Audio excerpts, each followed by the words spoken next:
Hi hello astro കളക്ഷൻസിൻ്റെ പുതിയൊരു വീഡിയോയിലേക്ക് എല്ലാവർക്കും സ്വാഗതം. അപ്പോൾ കുറേ കാലമായല്ലേ, ഞാനും കുറേ കാലമായി ഇതൊക്കെ പറഞ്ഞിട്ട്. നിങ്ങൾ അല്ലെങ്കിൽ ഈ ചിരട്ടയും കൊണ്ടൊക്കെ ഞാൻ എന്ത് ചെയ്യാമെന്ന് അപ്പോൾ വൈകിട്ടായപ്പോഴത്തേക്ക് ഒന്ന് കുന്തിരിക്കമൊക്കെ പോയിക്കാമെന്ന് വിചാരിച്ചു. എനിക്ക് ഇടയ്ക്കിടയ്ക്ക് ഇരിക്കുമ്പോൾ ഇങ്ങനെയൊക്കെ തോന്നും കേട്ടോ, വീട് മൊത്തം പുകച്ച് മാറ്റണമെന്ന്. അങ്ങനെ കുന്തിരിക്കാൻ പോയിക്കാനായിട്ട് ചിരട്ടയൊക്കെ എടുത്ത് കത്തിച്ച് കുറച്ച് നാളായി ഞാൻ കുന്തിരിക്കമൊക്കെ പോയിച്ചിട്ട്. കാര്യം ഇപ്പം എല്ലാ ദിവസവും സ്കൂളിൽ പോയി തിരിച്ച് വരുമ്പോഴത്തേക്ക് അതിനുള്ള സമയമൊന്നും കിട്ടാറില്ല. ഇന്നിപ്പം 3 ദിവസം ഹോളിഡേ അല്ലായിരുന്നു, അപ്പം ഇനി നാളെ തൊട്ട് പോകണം. അപ്പം നാളത്തെ പ്രിപ്പറേഷൻസ് നടക്കുന്നതിൻ്റെ ഇടയ്ക്കാണ്. അതിൻ്റെ കൂട്ടത്തിൽ ഇന്നിപ്പം ജന്മാഷ്ടമിയുടെ നല്ല തിരക്കുണ്ട് റോഡിലൊക്കെ. അപ്പം അങ്ങനെ പുകയ്ക്കുക കേട്ടോ, വീട് മൊത്തം പുകച്ച് കഴിഞ്ഞപ്പോൾ എനിക്കെന്തോ ഒരു ആത്മസംതൃപ്തി കിട്ടി. അങ്ങനെ ഇരുന്നപ്പോഴാണ് ലെമൺ റൈസ്. ഇപ്പോൾ ഇന്ന് ഉച്ചയ്ക്ക് ഞാൻ ഇങ്ങനെ യൂട്യൂബ് വീഡിയോ കണ്ടുകൊണ്ടിരുന്നപ്പോഴത്തേക്ക് അതിനകത്ത് ലെമൺ റൈസും ചിക്കൻ കറിയും ഉണ്ടാക്കുന്നൊരു വീഡിയോ കണ്ടു. അപ്പോൾ ആ നേരം തൊട്ടേ എനിക്ക് ലെമൺ റൈസും ചിക്കൻ കറിയും കഴിക്കാനൊരാഗ്രഹം. എന്നാൽ പിന്നെ ആയിക്കോട്ടെ, സ്നേഹയെ വിട്ട് ഞാൻ നാരങ്ങയും ചിക്കനും ഒക്കെ മേടിപ്പിച്ചു. അതിൻ്റെ ഇടയ്ക്ക് മേടിക്കാൻ പോയിട്ട് ഞാൻ ക്യാമറ സെറ്റ് ചെയ്യുന്നതിൻ്റെ ഇടയ്ക്കാണ് സ്നേഹ കേട്ടോ ആ ഇടയ്ക്ക് വന്ന് ഇങ്ങനെ കാണിച്ചിട്ടൊക്കെ പോയത്. എന്നാൽ പിന്നെ നിന്നെ ഇരിക്കട്ടെ എന്നും പറഞ്ഞ് കറുമുറ ചവച്ചിരിപ്പുണ്ടാവുള്ളൂ. അയ്യോ ഒന്നും പറയണ്ട. ഓക്കെ, നീ ഘോഷയാത്രയ്ക്ക് പോണ്ടേ? ഘോഷയാത്ര കാണാൻ പോണ്ടേ? ഇതെന്തുവാ ഇതിൻ്റെ ഇടയ്ക്ക്? എന്താ പ്രാർത്ഥിച്ച്? അതെന്താ പറ എന്തോ പ്രാർത്ഥിച്ചെന്ന് പറ. അങ്ങനെ അമ്പലത്തിൽ പോയ വിശേഷമെല്ലാം കേട്ട് കഴിഞ്ഞപ്പോഴത്തേക്ക് വീണ്ടും ഞാൻ അടുക്കളയിലോട്ട് തന്നെ വന്നു കേട്ടോ. കാര്യം ലെമൺ റൈസ് മറത്തില്ലല്ലോ, ലെമൺ റൈസും ചിക്കൻ കറിയും ഉണ്ടാക്കണ്ടേ. അങ്ങനെ ഞാൻ അടുക്കളയിൽ വന്നു. കുറച്ച് ചിക്കൻ ഫ്രൈ ചെയ്യാനുള്ള മസാലക്കൂട്ട് റെഡിയാക്കുമായിരുന്നു. എല്ലാവരും ചെയ്യുന്ന പോലെ തന്നെ കുരുമുളക് പൊടി, മല്ലിപ്പൊടി അല്ലല്ലോ, മഞ്ഞൾപ്പൊടി, മുളക് പൊടി, പിന്നെ കുറച്ച് ഗരം മസാലയും കുറച്ച് ചിക്കൻ മസാലയും ഞാനിടും. എന്തിനാണെന്നറിയത്തില്ല, മമ്മി ഇടുന്ന കണ്ടിട്ടുണ്ട്, അതുകൊണ്ട് ഞാനും ഇടും. പിന്നെ അതിൻ്റെ കൂട്ടത്തിൽ തന്നെ തോന്നിയാൽ കുറച്ച് വെളുത്തുള്ളിയുടെ പേസ്റ്റും ഞാൻ അതിനകത്ത് ചേർക്കും. പിന്നെ ആസ് യൂഷ്വൽ ഉപ്പും ഇട്ട് കഴിഞ്ഞ് അപ്പോൾ അവിടെ നാരങ്ങ ഇരിക്കുന്ന ലെമൺ റൈസിന് മേടിച്ച നാരങ്ങയായിരുന്നു ആക്ച്വലി ശരിക്കും പറഞ്ഞത്. പക്ഷെ അത് അവിടെ ഇരിക്കുന്ന കണ്ടപ്പോൾ എനിക്കതിനകത്ത് അത് പിഴിഞ്ഞൊഴിക്കണമെന്ന് തോന്നി. ഞാൻ അങ്ങനെ കുറച്ച് ഒരു ഹാഫ് നാരങ്ങയും ഞാൻ അതിനകത്തോട്ട് പിഴിഞ്ഞൊഴിച്ചു. അതിൻ്റെ ഇടയ്ക്ക് വന്ന് അല്ലുമ്മ ഒരു നാരങ്ങയുടെ ഹാഫ് എടുത്തുകൊണ്ട് ഒരൊറ്റ ഓട്ടം ഓടി. എന്തിനാണെന്ന് എനിക്കറിയാൻ വയ്യ. നാരങ്ങ മാത്രമല്ല, അടുക്കളയിൽ എന്ത് ഇതാണെങ്കിൽ ഇരിക്കുന്നത് കണ്ടാലും ഓടി വന്ന് മിണ്ടാതെ നിന്നിട്ട് ഒരൊറ്റ ഓട്ടമാണ് എടുത്തത്. അത് ഞാനങ്ങനെ മേടിച്ച് വെച്ചിട്ട് പിന്നെ ആളത് എടുത്തുകൊണ്ട് ഓടിയിട്ടുണ്ട് കേട്ടോ. അങ്ങനെ അത് ഒരു ഇച്ചിരി വെള്ളവും കൂടെ ചേർത്ത് കുഴച്ച് ചിക്കൻ്റെ പീസസൊക്കെ അതിനകത്ത് ഇട്ട് കുറച്ച് നേരത്തേക്ക് വെച്ചാൽ നല്ല സോഫ്റ്റായിട്ട് കിട്ടും എന്നാണ് എൻ്റെ ഒരു നിഗമനം. കിട്ടുമായിരിക്കും. അപ്പം ഞാൻ എപ്പോഴും ഇങ്ങനെ ചെയ്യാറില്ലല്ലോ. അപ്പം മസാല കൂട്ടി അപ്പം തന്നെ പുരട്ടി എടുത്തിട്ട് ഞാൻ ചിക്കൻ ഫ്രൈ ചെയ്യാണ്.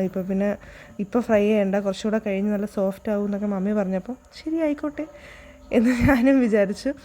അങ്ങനെ അതവിടെ പുരട്ടി മാറ്റി വെക്കുന്നുണ്ട് കേട്ടോ. അത് കഴിഞ്ഞിട്ട് സ്നേഹ ചായ ഇടാനൊക്കെ വരുന്നുണ്ട്.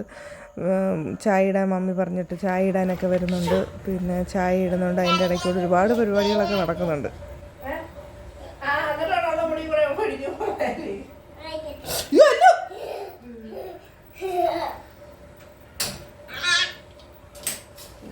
എങ്ങനെ തിന്നുന്ന ദൈവത്തിന് മാത്രം.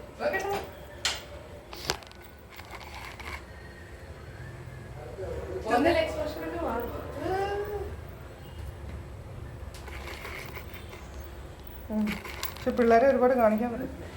കടഞ്ഞെടുത്ത് ഗീ കൊണ്ടുള്ള ഗീ റൈസ്. ഇല്ല, ലെമൺ റൈസ് എനിക്ക് വേണ്ട. നീ തിന്നണ്ട, നിനക്കെല്ലാം ഉണ്ടാക്കും, ഞാൻ എനിക്ക് തിന്നാനാ ഉണ്ടാക്കും. എന്തോ മോളെ, പിന്നെ നിനക്ക് എന്തോ വേണ്ടത്? എനിക്ക് വരമേ ദൂരോട്ടൊന്നുമില്ല. ബിരിയാണി ഇല്ല, ഇന്ന് ലെമൺ റൈസും ചിക്കൻ ഫ്രൈയും സാലഡും.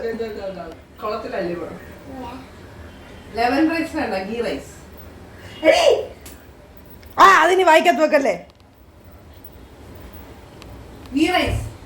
ഗീ റൈസും ഒന്നുമില്ല. അല്ലമ്മ ചീത്താക്കി കളയാതെ. അത് ഇതിനകത്ത് കാണിച്ചാ പോരെ, സ്വന്തമായിട്ട് ഒരുക്കി വെച്ച നെയ്യ് തുറന്നേ. അതല്ല താഴെ.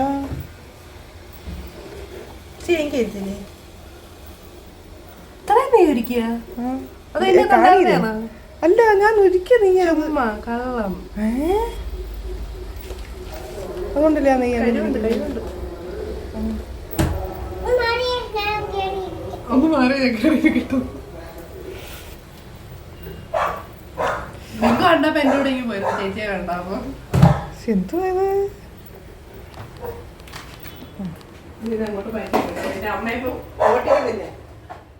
അങ്ങനെ രണ്ടിനെ ഞാൻ അടുക്കളയിൽ നിന്ന് ഓടിച്ചു. കാര്യം അടുക്കളയിൽ രണ്ടും കൂടെ നിന്ന് കഴിഞ്ഞാൽ എൻ്റെ ജോലിയൊന്നും നടക്കത്തില്ല. അതുകൊണ്ട് രണ്ടിനോട് ഞാൻ ഇവിടെ നിന്ന് ഇറങ്ങിപ്പോക്കോളാൻ പറഞ്ഞിട്ടുണ്ട്. ഫുഡ് റെഡിയാകുമ്പോൾ വിളിക്കും എന്ന് പറഞ്ഞ് ഞാൻ പുറത്താക്കിയിട്ടുണ്ട്. അപ്പോൾ ഞാനിപ്പോൾ ഈ കാണിച്ച കപ്പിന് 3 കപ്പ് ചോറ് ബാസ്മതി അരിയാണ് കേട്ടോ ഞാൻ എടുത്തേക്കുന്നത്. അത് മതിയായിരിക്കും എനിക്കറിയില്ല. ഞാൻ എൻ്റെ ജീവിതത്തിൽ ആദ്യമായിട്ടാണ് ലെമൺ റൈസൊക്കെ ഉണ്ടാക്കാൻ പോകുന്നത്. യൂട്യൂബിൽ നിന്നാണ് റെസിപ്പി കിട്ടിയത്. അങ്ങനെ അരി ഞാൻ അവിടെ വേവിക്കാൻ ഇട്ടു. അതൊന്നും വീഡിയോ എടുക്കാൻ പറ്റിയില്ല. സൈഡിൽ കൂടെ ചായ ഇടുന്നുണ്ട്. പിന്നെ അത് കഴിഞ്ഞപ്പോഴത്തേക്കാണ് സ്നേഹ പറഞ്ഞ പ്രകാരം ചിക്കൻ കറി വെക്കാം എന്ന് ഞാൻ തീരുമാനിക്കുന്നത്. കാരണം ലെമൺ റൈസ് ഓൾറെഡി പൊളിയാണ്. അതിൻ്റെ കൂട്ടത്തിൽ സാലഡ് ഒരു കോമ്പിനേഷൻ അല്ല എന്ന് പറഞ്ഞപ്പോഴാണ് എനിക്കത് മനസ്സിലായത്. അപ്പോൾ അതുകൊണ്ട് തന്നെ ഞാൻ എൻ്റെ തീരുമാനം വീണ്ടും മാറ്റി ചിക്കൻ കറി വെക്കാൻ തീരുമാനിച്ചിരിക്കുകയാണ്. അപ്പം എൻ്റെ ഇടയ്ക്ക് ചോറും നോക്കുന്നുണ്ടോ, ഇതിൻ്റെ വേവൊന്നും എനിക്കറിയത്തില്ല കൃത്യമായിട്ട്. അപ്പം ഞാനൊരു ഇച്ചിരി നെയ്യും അതിൻ്റെ കൂടെ തന്നെ ഉപ്പും ഇടുന്നുണ്ട്. നെയ്യ് ഇടുന്നത് ഈ ചോറ് അരി വെന്ത് കഴിയുമ്പോൾ അത് അങ്ങോട്ടും ഇങ്ങോട്ടും ഒട്ടാതിരിക്കാൻ വേണ്ടി, ഇങ്ങനെ ഫ്രീ ആയിട്ട് കിട്ടാൻ വേണ്ടിയിട്ടാണ് നമ്മൾ നെയ്യ് ഒഴിക്കുന്നത്. അത് നെയ്യ് ഒഴിച്ച് ഒന്ന് നല്ലപോലെ മിക്സ് ചെയ്ത് ഉപ്പും ആവശ്യത്തിന് ഇട്ടിട്ട് ഒന്നും കൂടെ നല്ലപോലെ മിക്സ് ചെയ്ത് വെച്ചാൽ മതി. എന്നാൽ പിന്നെ ഇച്ചിരി ബാക്കി ചിക്കനല്ലേ ഉള്ളൂ. അപ്പോൾ അതിന് വേണ്ടിയിട്ടൊരു 3 ഉള്ളി 2 തക്കാളി അതിനാവശ്യമായിട്ടുള്ള കാര്യങ്ങളൊക്കെ എടുത്ത് ചിക്കൻ കറി വെക്കാം എന്ന് ഞാൻ വിചാരിച്ചു. അപ്പോൾ ഇതെല്ലാം ഇച്ചിരി സ്പീഡിനാണ് നടക്കുന്ന കാര്യം. ഇന്ന് നമ്മുടെ ജന്മാഷ്ടമിയുടെ ഘോഷയാത്ര ഇപ്പോൾ വരും. അപ്പോൾ അത് കാണാൻ പോകണം എന്നുള്ളൊരു ഉദ്ദേശവും കൂടെ മനസ്സിലുള്ളത് കൊണ്ട് തന്നെ കുറച്ചൊന്ന് സ്പീഡാക്കിയാണ് ഇതെല്ലാം ചെയ്യുന്നത്. പക്ഷെ വലിയ കാര്യമൊന്നും ഉണ്ടായില്ല. ചെയ്തുകൊണ്ടിരിക്കുന്നതിൻ്റെ പകുതിക്ക് വെച്ച് ഇവിടെ വന്നു കേട്ടോ ഘോഷയാത്ര. അപ്പോൾ അതെല്ലാം ഓഫ് ചെയ്ത് വെച്ചിട്ട് ഞങ്ങൾ പോയി ഘോഷയാത്ര കണ്ടു കേട്ടോ. ഘോഷയാത്രയൊക്കെ കണ്ട് പതുക്കെ വന്നിട്ടാണ് പിന്നെ ഞങ്ങൾ കറി വെക്കാനൊക്കെ. ഞങ്ങളല്ല, ഞാൻ ഒറ്റയ്ക്കാണ് ഇന്ന് കറി വെച്ചതും ചോറ് വെച്ചതും.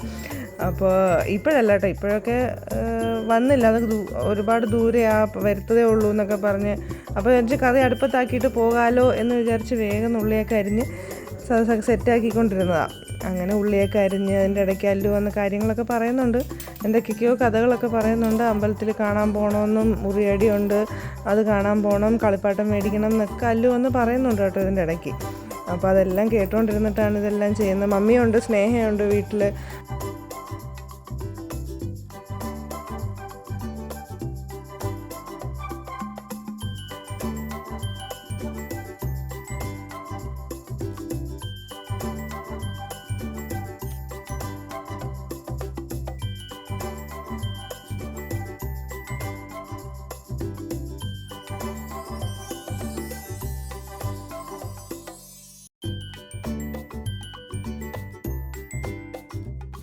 സവാളയും തക്കാളിയൊക്കെ അരിഞ്ഞ് കഴിഞ്ഞ് കട്ടിംഗ് ബോർഡുമൊക്കെ കഴുകി മാറ്റി വെച്ച് പിന്നെ വലിയ പ്രിപ്പറേഷൻസ് ഒന്നും ഇല്ലാത്തതുകൊണ്ടൊരു തട്ടിക്കൂട്ട് കറിയാണ് കേട്ടോ ചെയ്യുന്നത്. കാര്യം എനിക്ക് വലിയ ഉദ്ദേശമില്ലായിരുന്നു ചിക്കൻ കറി വെക്കണം എന്നുള്ളത്. അപ്പോൾ പിന്നെ അത് എല്ലാം കൂടി ഇട്ട് വഴറ്റി ഇച്ചിരി ഉപ്പും ഇട്ട് ഞാൻ നേരത്തെ ഇഞ്ചി വെളുത്തുള്ളിയൊക്കെ പേസ്റ്റാക്കി ഞാൻ വെക്കാറുണ്ട്. ഫ്രിഡ്ജിൽ ഞാൻ സൂക്ഷിച്ച് വെക്കാറുണ്ട്. അപ്പോൾ അതിൽ നിന്ന് കുറച്ച് എനിക്ക് കണക്കൊന്നും പറയാനറിയത്തില്ല, അതിൻ്റെ ടേസ്റ്റിനനുസരിച്ച് ഇട്ട് വഴറ്റിക്കൊണ്ടിരുന്നപ്പോഴാണ് നമ്മുടെ ഘോഷയാത്ര എത്തി. അങ്ങനെ അതെല്ലാം അവിടെ ഓഫ് ചെയ്ത് വെച്ചിട്ട് ഞങ്ങൾ ഘോഷയാത്ര കാണാൻ പോയിട്ടോ. കുഞ്ഞ് കൃഷ്ണനും രാധേനെയൊക്കെ കാണാൻ എന്ത് ഭംഗിയായിരുന്നറിയോ. അപ്പം ഞാൻ ഓർത്തു അല്ലുവിനെയും അതുപോലെ ആ കാണുന്നതാണ് ഞങ്ങളുടെ വീട്, അങ്ങേ അറ്റം കാണുന്നതാണ് ഞങ്ങളുടെ വീട് കേട്ടോ. അപ്പോൾ അല്ലുവിന് ഇതൊക്കെ കണ്ട് ഭയങ്കര സന്തോഷമായിരുന്നു. ആദ്യമായിട്ടാണ് അവൾ ഇങ്ങനെ കാണുന്നത്. നമ്മൾ ഈ താലപ്പൊലിയൊക്കെ എടുക്കുമ്പോൾ പോകുന്നതല്ലാതെ ഇതൊക്കെ അവൾ ആദ്യമായിട്ടാണ് കാണുന്നത് കേട്ടോ.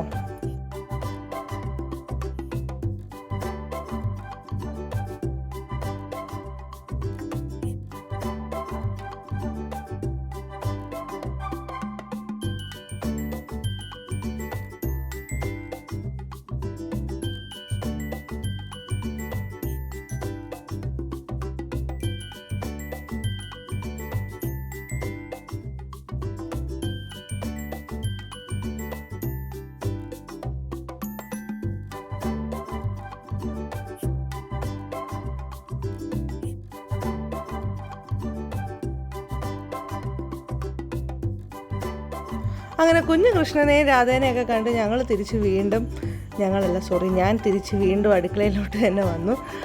പിന്നെ ലെമൺ റൈസ് ഉണ്ടാക്കാൻ വേണ്ടിയിട്ട് ഉള്ള സാധനങ്ങളൊക്കെ എടുത്ത് വെക്കുക കേട്ടോ. കുറച്ച് ഉഴുന്ന് പരിപ്പ്, കുറച്ച് കടലപ്പരിപ്പ്, പിന്നെ വെളിയിൽ പോയി ഞാൻ കറിവേപ്പില പൊട്ടിച്ചിട്ട് വന്നു. ഒരു സൈഡിൽ ചിക്കൻ കറിയും വെക്കുന്നുണ്ട്, ഇപ്പുറത്തെ സൈഡിൽ തന്നെ ഒരേ സമയം ലെമൺ റൈസും ഉണ്ടാക്കണം. പിന്നെ ഈ മൾട്ടി ടാസ്കിങ് എനിക്ക് കുക്കിങ്ങിൽ പറ്റാത്ത കാര്യമാണ്. ഞാൻ അതിനകത്ത് ഭയങ്കര വീക്കാണ്. അതുകൊണ്ടാണ് ഈ ചട്ടി അവിടെ ഇരുന്ന് ചൂടായിപ്പോയത്. അപ്പം പിന്നെ എണ്ണ ഒഴിച്ച് കുറച്ച് കടുക് പൊട്ടിച്ചു.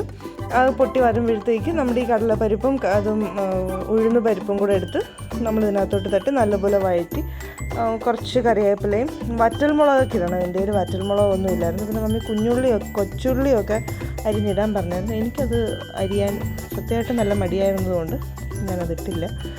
അങ്ങനെ ആ സൈഡിൽ അരപ്പ്, നല്ല ചിക്കൻ കറിയുടെ അരപ്പ്. ചിക്കൻ കറിക്കകത്ത് ഈ പറയുന്നതൊക്കെ ഞാൻ മുളക് പൊടിയും ചിക്കൻ മസാലയും മഞ്ഞൾപ്പൊടിയും ഇച്ചിരി ഉപ്പും മാത്രമേ ഇടത്തുള്ളൂ. ഞാൻ മല്ലിപ്പൊടി അധികം ഇടാറില്ല, എനിക്കിഷ്ടമല്ല മല്ലിപ്പൊടി ഇടുന്നത്. അങ്ങനെ അതെല്ലാം ഇട്ട് അത് വഴറ്റി ചിക്കനും ഇട്ട് അതിനകത്ത് പുരട്ടി വെച്ച് വെള്ളം ഒഴിക്കത്തില്ല. കാര്യം എനിക്കത് പുരട്ടി എടുക്കാനുള്ള കറിയായിരുന്നതുകൊണ്ട് വെള്ളം ഒഴിച്ചില്ല. അതിനകത്ത് നിന്ന് ഇറങ്ങുന്ന വെള്ളത്തിൽ തന്നെ അത് വെന്തോളും. അങ്ങനെ അത് അടച്ച് വെച്ചപ്പോഴത്തേക്ക് ഇവിടുത്തെ സാധനം ചെറുതായിട്ടൊന്ന് കരിഞ്ഞായിരുന്നു. കാര്യം ഞാനിത് മറന്നുപോയായിരുന്നു. ഞാൻ പറഞ്ഞല്ലോ മൾട്ടി ടാസ്കിങ് എനിക്ക് പറ്റാത്തൊരു കാര്യമാണ്. അത് പിന്നെ അഡ്ജസ്റ്റ്മെൻറ്റിൽ കുഴപ്പമില്ല, ആർക്കും സെർവ് ചെയ്യാനല്ലല്ലോ, ഞാൻ തന്നെ തിന്നാനില്ലേ, അതുകൊണ്ട് കുഴപ്പമില്ല. പിന്നെ അതിനകത്ത് ഇച്ചിരി മഞ്ഞൾപ്പൊടി ഇട്ട് നല്ലപോലെ ഒന്ന് മൂപ്പിച്ചെടുത്തിട്ട് അതിനകത്ത് നമ്മൾ നാരങ്ങ നീര് ഒഴിച്ച് ചെറുതായിട്ടൊന്ന് തിളപ്പിക്കണം.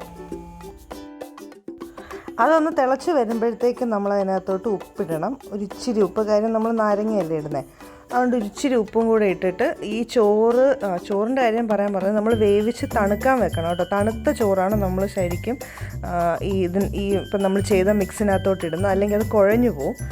അങ്ങനെ ആ ചോറും കൂടെ അതിനകത്തോട്ടിട്ട് നല്ലതുപോലെ മിക്സ് ചെയ്ത് എടുക്കുമ്പോഴത്തേക്ക് ലെമൺ റൈസായി. ഭയങ്കര സിമ്പിൾ പരിപാടിയാണ് കേട്ടോ, എല്ലാവരും ട്രൈ ചെയ്യണം. ഞാനിത് വലിയ സംഭവമാണെന്ന് വിചാരിച്ചിരുന്നത്. അപ്പോഴത്തേക്ക് അപ്പുറത്ത് ചിക്കനിൽ നിന്ന് വെള്ളമൊക്കെ ഇറങ്ങി അതൊരുവിധം വെന്തതേ ഉള്ളൂ, പക്ഷേ ആയില്ല. അപ്പോൾ അതുകൊണ്ട് അത് അടുപ്പത്ത് വെച്ചിട്ട് ഞാൻ അവിടെ എല്ലാം ഒന്ന് ക്ലീൻ ചെയ്ത് കഴിഞ്ഞിട്ടാണ് ഞാൻ പിന്നെ ഓർത്തത്. ഞാൻ പറഞ്ഞല്ലോ മൾട്ടി ടാസ്കിങ് പറ്റാത്തൊരു കാര്യമാണ്. ഇതെല്ലാം കഴിഞ്ഞിട്ടാണ് ഞാൻ ചിക്കൻ ഫ്രൈ ചെയ്യുന്ന കാര്യം ഞാൻ ഓർത്തത് തന്നെ. അപ്പോൾ തന്നെ വേഗം ചട്ടി എടുത്ത് വെച്ചു.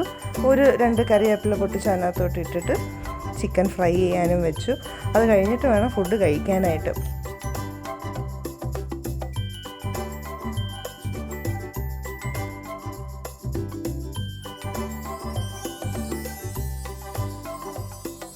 അങ്ങനെ ചിക്കനൊക്കെ ഫ്രൈ ചെയ്ത് കഴിഞ്ഞ് ഞങ്ങൾ കഴിക്കാൻ വന്നത് കേട്ടോ. അപ്പോൾ ഇപ്പം നിങ്ങളെ കാണിക്കാൻ വേണ്ടി മാത്രമാണ് ഞാനിത് ഇങ്ങനെയൊക്കെ വിളമ്പുന്നത് കേട്ടോ. സ്റ്റൈലായിട്ടൊക്കെ ഇരിക്കണമല്ലോ. അപ്പോൾ ചിക്കൻ നല്ല പെരട്ടിയൊക്കെ എടുത്തു, നല്ല ഗ്രേവിയൊക്കെ ആയിട്ട് പെരട്ടി എടുത്തിട്ടുണ്ട്. ചിക്കൻ ഫ്രൈയും ഒക്കെ ആയിട്ട് അടിപൊളി ലെമൺ റൈസും നാരങ്ങാച്ചോറ് കഴിച്ചു ഞങ്ങൾ. അപ്പോൾ എൻ്റെ ഒഫീഷ്യൽ ടേസ്റ്റർ, ഞാൻ ഉണ്ടാക്കുന്ന സാധനങ്ങളൊക്കെ ഒഫീഷ്യലി ടേസ്റ്റ് ചെയ്യുന്നത് എൻ്റെ അല്ലുമോള് തന്നെയാണ്. അപ്പം അങ്ങനെ ഞാൻ അല്ലുമോളെ വിളിച്ചത് കഴിക്കാൻ കൊടുത്തു. അല്ലുമോള് കഴിക്കുന്നത് കണ്ടിട്ട് നിങ്ങൾക്ക് ഞാൻ പറയിപ്പിക്കുന്നതായിട്ട് തോന്നിയില്ലല്ലോ. അപ്പോൾ ഇന്നത്തേക്ക് ഇത്രയേ ഉള്ളൂ. ബൈ.